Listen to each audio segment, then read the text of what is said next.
Se está celebrando aquí en Santiago la tercera versión del Seminario Internacional de Cannabis Medicinal. Usted probablemente ya sabe que ese es un tema que está en discusión. Hay una serie de expectativas respecto a la posibilidad de que salga un primer fitofármaco nacional. Dentro de poco está autorizada la importación de fitofármacos extranjeros que para curar o para intentar paliar una serie de padecimientos en una cantidad de enfermedades.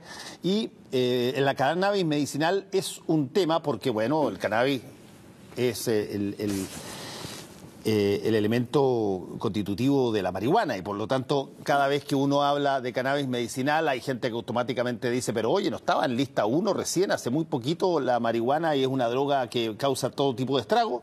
Para eso, en esta tercera versión del seminario han venido personas de 10 países. Está patrocinado y auspiciado por la Fundación Daya, que lo organiza, y hay una serie de expertos en materia de cannabis medicinal de Estados Unidos, España, Argentina, Uruguay, Colombia, que es el caso de nuestra invitada, la doctora Paola Pineda, médico colombiano que durante muchos años nos contaba, trabajó básicamente con enfermos de SIDA, de VIH-Sida, hasta que en algún momento, y me encantaría que lo contaras porque creo que es bien interesante, optó por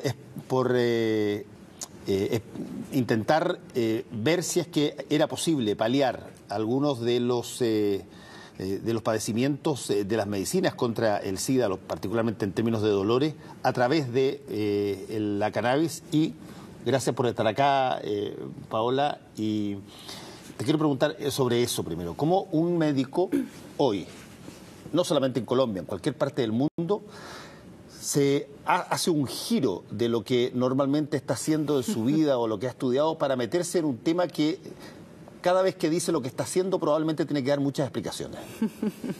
Ok, Fernando, muchas gracias por la invitación y a todas las personas que nos están viendo, muy buenas noches.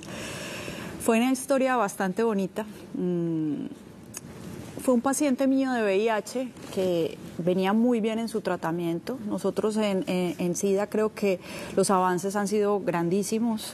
Los antirretrovirales, que son los medicamentos que usamos hoy, nos permiten o les permiten a los pacientes tener calidad de vida, durar muchos años. Ya no es la enfermedad mortal que manejábamos inicialmente. Pero este es un paciente que, a pesar del control de su virus, no dormía y tenía un dolor por otra patología que él tenía.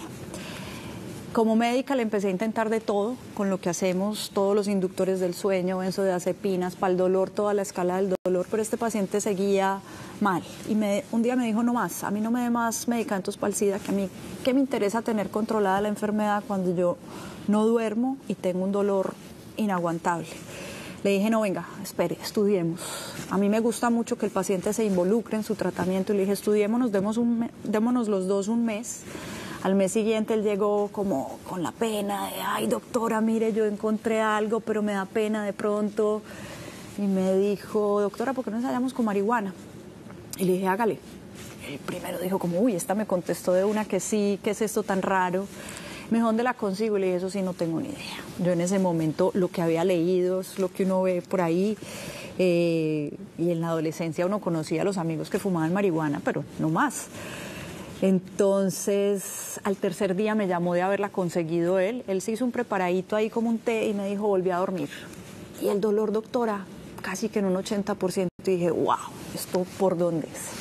Entonces empecé a estudiar mucho más y ya lo tenía como una opción para muchos pacientes que en efecto, por los medicamentos que usamos en SIDA, se produce un dolor neuropático, que es un dolor de muy difícil control, y dije, estos me gustan.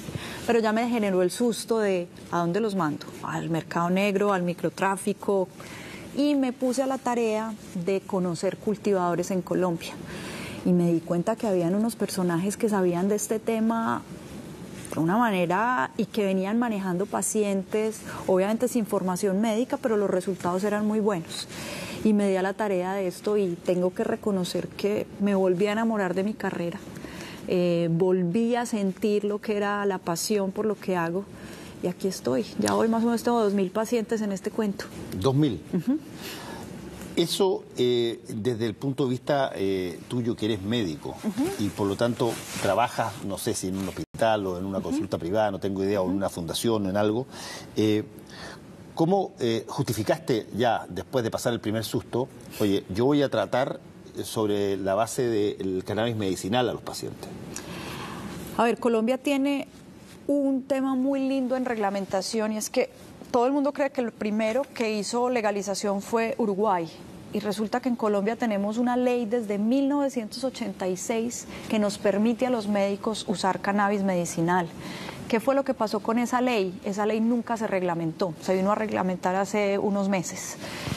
Y eso a uno como médico lo deja con una puerta abierta. Es decir, hay una ley, no se ha dicho el cómo, pero ahí está. Pero a los médicos no se nos puede olvidar que por encima de la ley está la ética médica, y nosotros todos hicimos un juramento hipocrático y todos nos formamos, y cuando juramos era para ayudarle a un paciente. Entonces, ¿qué pasa con eso? La ley no es clara, pero está mi principio de ética. Si yo como médico tengo conocimiento de una herramienta que le va a servir a un paciente, mi obligación ética, moral y como ser humano es ofrecérsela. Además, con una seguridad grandísima. El cannabis se ha usado hace 5.000 años y no ha producido la primer muerte por sobredosis, y es por su mecanismo de acción.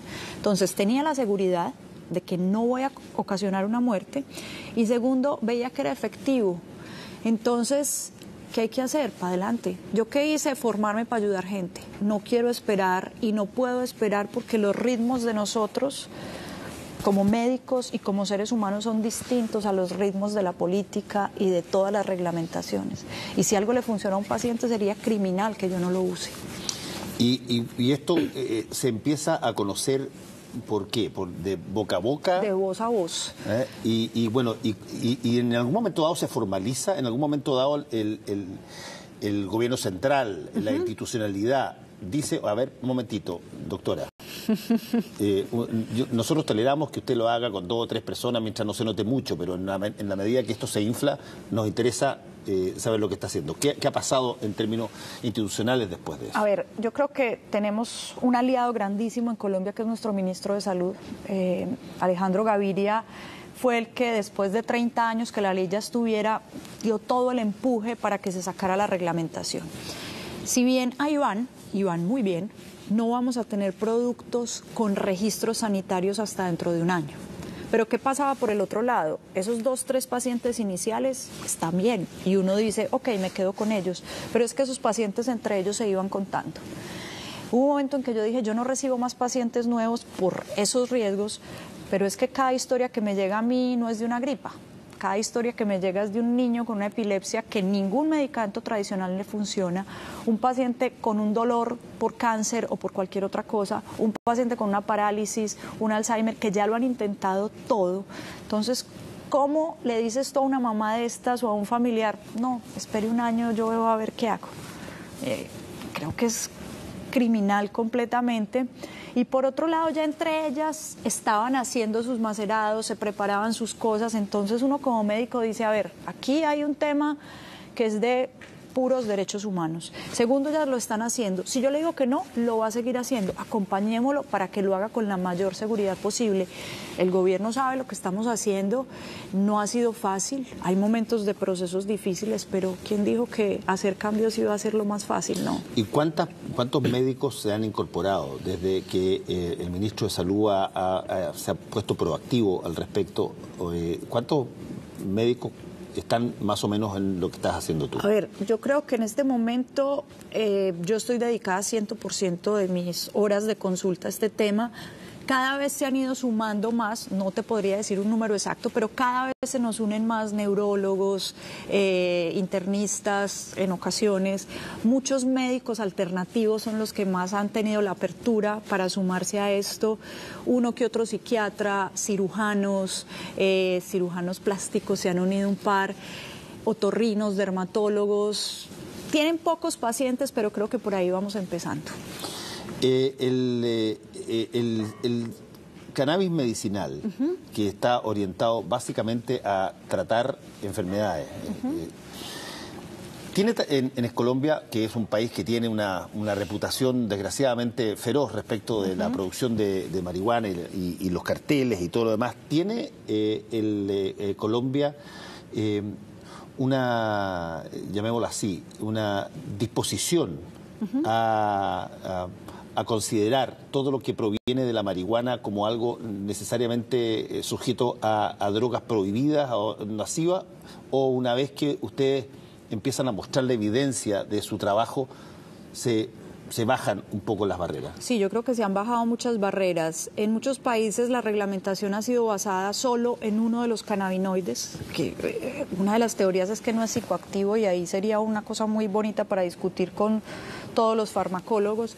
Lo que hemos demostrado es que hay mejores efectos cuando se usa la planta completa. Lo que hacemos es que ya tenemos cómo medir lo que se está en la planta para hacer una medicina más personalizada. Nosotros hoy podemos usar todos los componentes de la planta, y creo que eso es también obedecer o seguir las líneas que nos han mostrado los estudios de biología y de bioquímica. La planta funciona completa, no fraccionada. Entonces, lo que estamos haciendo son extractos completos, y eso es lo que le damos a los pacientes, midiendo, porque cada planta tiene una genética distinta, y creo que eso nos ha permitido llegar más y de una manera más asertiva a los pacientes y a los tratamientos que queremos. Hay en Colombia, como se está intentando hacer acá en Chile, organizaciones que están intentando legitimar desde el punto de vista médico esto a través de sus propios fármacos, pasarlos por los sistemas de verificación de los equivalentes a los sistemas como el FDA norteamericano en términos colombianos. ¿Está produciéndose eso? Mira, o importan muchísima medicamento también? No, nosotros por ahora, el ente regulador en Colombia es el INVIMA, es como el FDA, y ellos lo que van a hacer cuando, en este momento, ¿qué está pasando? La ley del 86, la ley 30, luego sale un reglamento, una reglamentación que permite saber las normas para licencias de cultivo, de producción, de exportación y de investigación. En este momento hay muchas empresas que están aplicando para esas licencias. Ya salieron las primeras de producción, y esta semana cuando llegamos aquí salió la primera de cultivo, pero eso todavía nos va a dar un año para que tengamos una reglamentación. Ahora, ¿a qué le apostó el gobierno?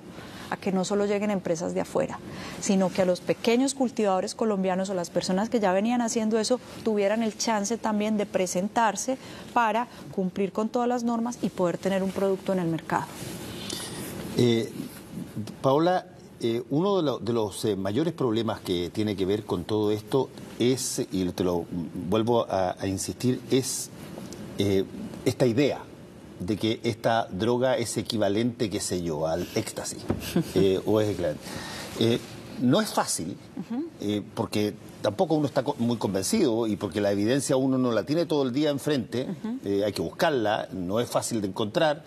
Tú te encuentras con un médico como tú que eventualmente puede estar trabajando con esto y te dice que esto puede ser una solución, pero te puedes encontrar simultáneamente con 6 médicos que te dicen que no.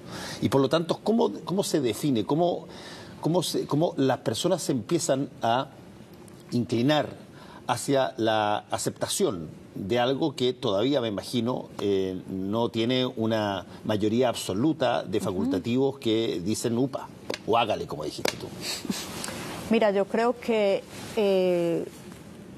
desafortunadamente ha habido una cosa muy, muy dolorosa, y es que muchos de estos que están en contra han empezado a tener a un paciente en su familia, ya sea su mamá, su hijo, su hermano, y cuando tú no encuentras nada para hacer con ellos, te toca cambiar tu mentalidad en 2 segundos, ¿sí?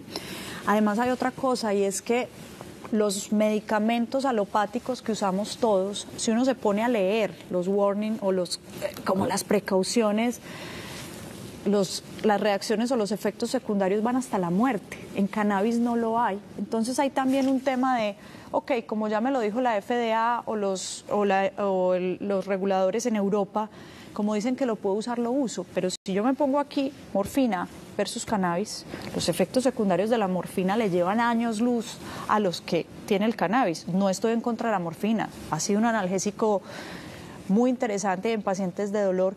Derivado del opio. Exactamente, pero no nos da miedo porque ya tiene una aprobación de un montón de de entidades, de autoridades, pero el cannabis nos da miedo porque es que es el tema del marihuanero, de la droga, de la puerta de entrada, que sigue siendo un tema muy bravo, porque entonces todavía tengo pacientes que dicen, me van a dar cannabis, ¿y qué sigue? ¿Me vas a seguir tratando con heroína? No. Y no se nos puede olvidar que nos mostraron los estudios, la puerta de entrada a las drogas no es la marihuana, es el alcohol, pero como está legalmente... está permitido en todas partes, a la gente no le da este susto con la marihuana. Es muy duro, pero hay que hacerlo. Cuando uno ve los resultados en los pacientes, me han pasado con varios médicos que la doctora está drogando niños epilépticos. Y la pregunta es, ¿qué hacemos los médicos? Drogamos pacientes todos los días, hasta con un acetaminofén uno se droga. Es el concepto de medicar. Entonces, se lo pongo muchas veces a que la respuesta la da el paciente. Ok, doctor, yo estoy drogando a este paciente. Con todo lo que usted le dio, que es lo aprobado, mírelo cómo está y mírelo cómo está hoy. ¿Quién puede decir algo ahí? Es que las evidencias en los estudios preclínicos nos las dan los ratones, ¿cierto? Aquí no las dan los niños o los adultos o un viejo que se estaba muriendo y por el cannabis su muerte fue más digna. Entonces creo que aquí ya hay una discusión que los egos quedan atrás y es la evidencia lo que nos muestra el paciente en el día a día. Es bien interesante lo que ocurre porque debe haber una suerte de, creo yo, curva donde de un fenómeno en una primera instancia de rechazo visceral. Esto, estamos hablando de marihuana, de un rechazo visceral, a, como tú dijiste, conocimiento que se tiene respecto de, ya sea literatura al respecto o de un caso que se conoce, o un caso que padece uno o un familiar, empieza a cambiar la materia. Pero eso es una... Si se espera a que ese sea el método por el cual eventualmente la cannabis medicinal pueda ser parte de los medicamentos disponibles, podemos esperar 30 años. Lo que normalmente ha pasado, y lo que pasa, por ejemplo, en Chile. En Chile, si es que el medicamento viene de Canadá, o viene de Estados Unidos, o viene de Australia, entonces debe ser bueno, debe ser fantástico que entre aunque valga 200.000 pesos. Si el medicamento es chileno y tiene los mismos componentes y hace lo mismo, pero vale 25.000 pesos, no, tiene que hacer un estudio aquí, estudio acá, porque preferimos el que viene con los sellos en inglés. Eso pasa también en Colombia, ¿no? Creo que parte de lo que se blindó todos las entidades del Estado era proteger también a los cultivadores colombianos. Y ha habido una cosa muy linda, y es que como muchas de estas mamás están trabajando hombro a hombro con estos cultivadores y han visto que el producto que les sirve a sus hijos es el que hace ese del frente. Yo pienso que son las que nos tienen que ayudar a dar la pelea para que cuando entren todos estos productos de afuera, que van a ser 10, 20 veces más costosos, ellas sean las que peleen. Obviamente nosotros vamos a estar ahí. Siempre tenemos esa pobre idea de que lo que hacemos nosotros en nuestros países no es tan bueno como lo que hacen afuera, y creo que eso es parte de lo que tenemos que derribar. Para nosotros como colombianos es duro porque pues el estigma del narcotráfico lo tenemos bien pesado, pero quitemos ese estigma y volvámoslo como una oportunidad. Eso que fuimos tan grandes para el mundo de exportar drogas, empecemos a poner a estas personas a que trabajen para que eso que nos dio plata de una manera completamente ilegal hoy sea una fuente de trabajo para los colombianos completamente digna, legal, y que por qué no ser una potencia en el mundo en cannabis medicinal. Eso cambia la historia de todos y creo que reivindica mucho a todos los colombianos que de una u otra forma hemos sido víctimas del conflicto por las drogas. Y en estos seminarios como el que están realizándose acá en Santiago, tú tienes la oportunidad de estar con colegas de otras partes del mundo.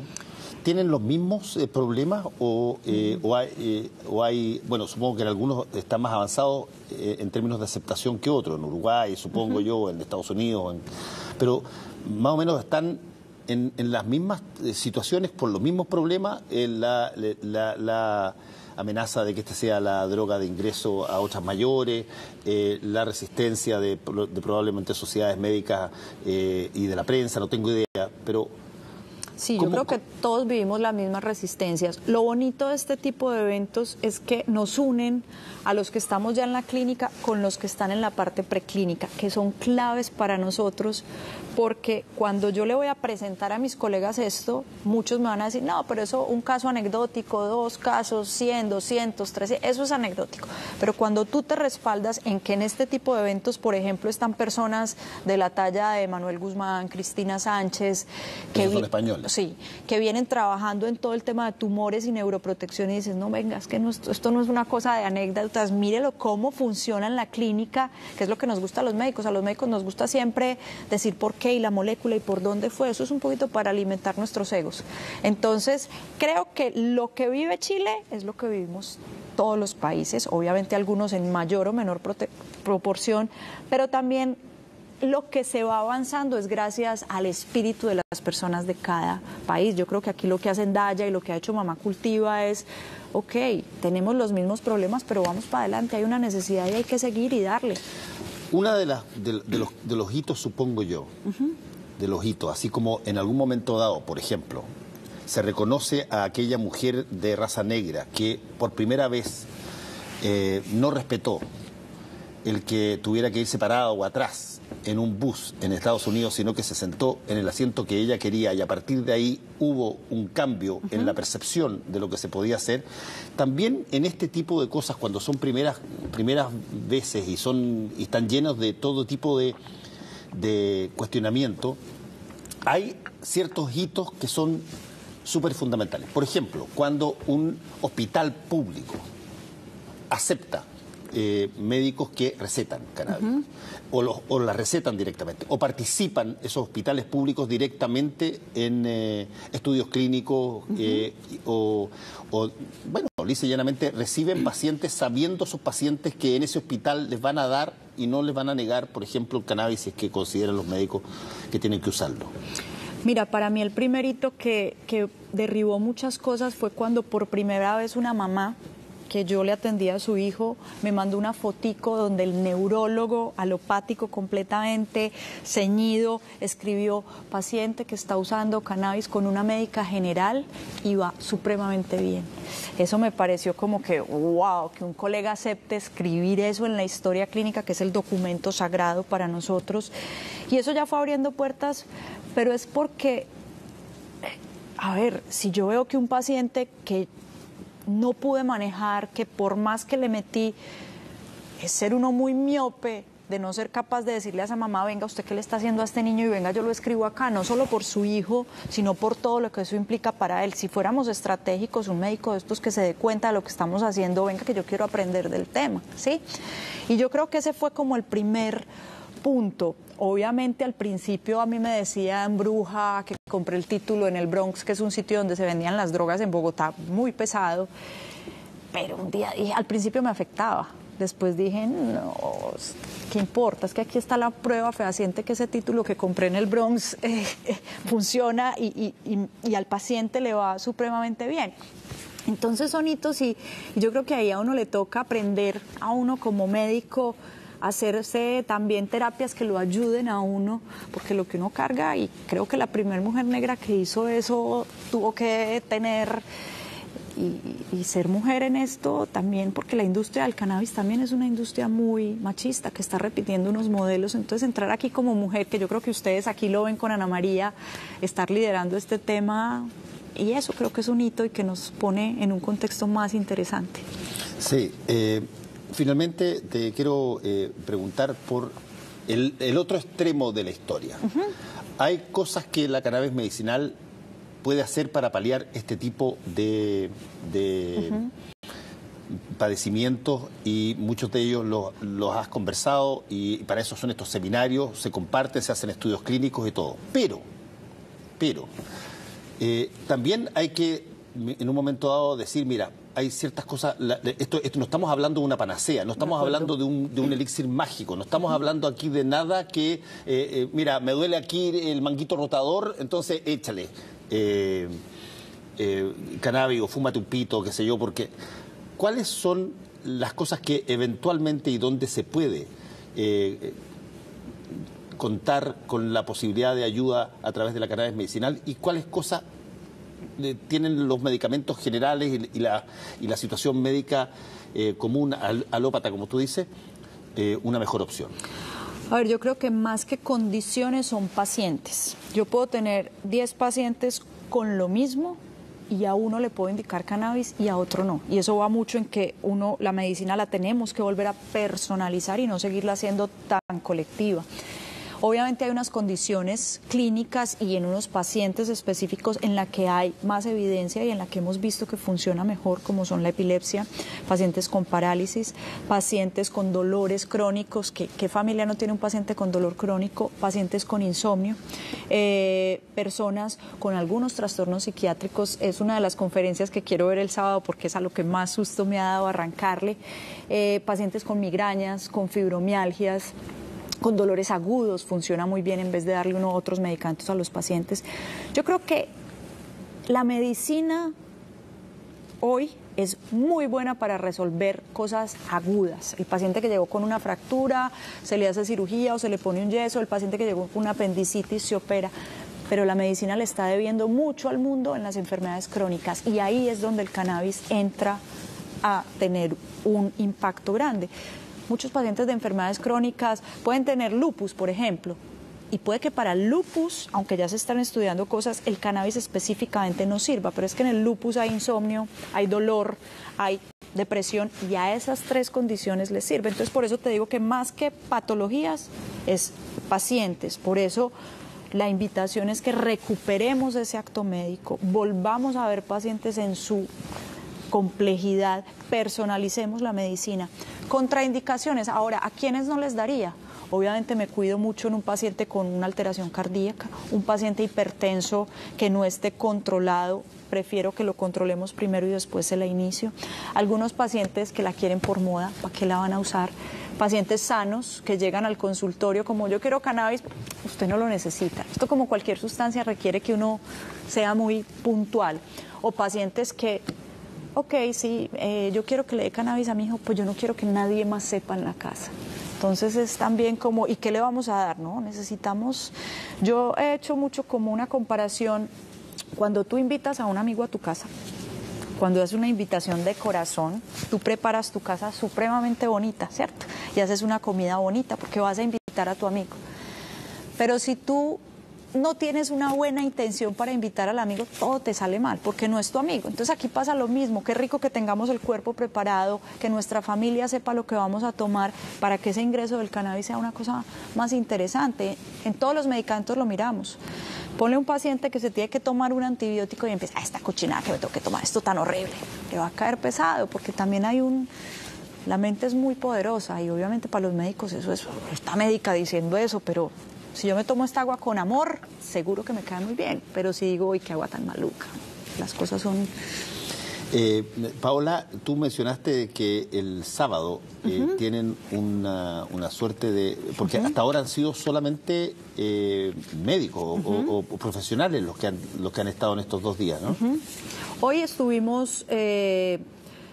un grupo grande de expositores con profesionales de la salud principalmente. Mañana es un tema más político y el sábado vamos a estar entre las 9 de la mañana y las 6 de la tarde en el Club Providencia. Va a ser un evento dirigido también a profesionales de la salud, a pacientes, a familiares de pacientes y a comunidad general. Entonces, para quienes se animen, allá los esperamos. ¿Qué significa esto de que mañana va a ser esto una cosa más Mañana política? son unas mesas de trabajo donde van a haber discusiones del tema político, van a haber discusiones desde la sociedad civil y también una mesa de trabajo de nosotros los médicos como para contar todos la experiencia que estamos haciendo. ¿Y las experiencias de lo que tú has podido constatar respecto a los otros médicos que vienen de 10 países distintos, son más o menos los mismos problemas? Lo que pasa es que en ese grupo de expertos hay algunos que no son médicos y están más en la parte preclínica. Médicos está de aquí una neuróloga, está Marcelo, que es un médico argentino, está Dustin Zulak, que es un médico de Estados Unidos. Los otros son más del tema preclínico, pero que también han aportado a esta causa. Hay una cosa que la planta nos ha enseñado. En la planta se descubrió algo que se llama el efecto entourage o el efecto sinérgico. ¿Y eso qué es? Para que un componente de la planta me funcione, requiere del resto. Y aquí es lo mismo. Para que yo como médica pueda hacer un buen trabajo, requiero de todas estas otras personas que están trabajando. Para que un biólogo llegue mañana a hacer un nuevo estudio preclínico sobre el cannabis, para él va a ser mucho más estimulante saber que hay médicos que lo están haciendo.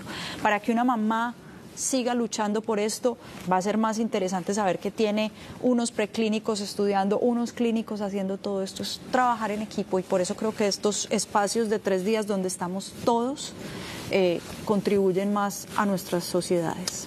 Doctora Paola Pineda, muchas gracias por haber estado con nosotros aquí. Gracias a ti, Fernando. Que te vaya muy bien. Vamos a una pausa.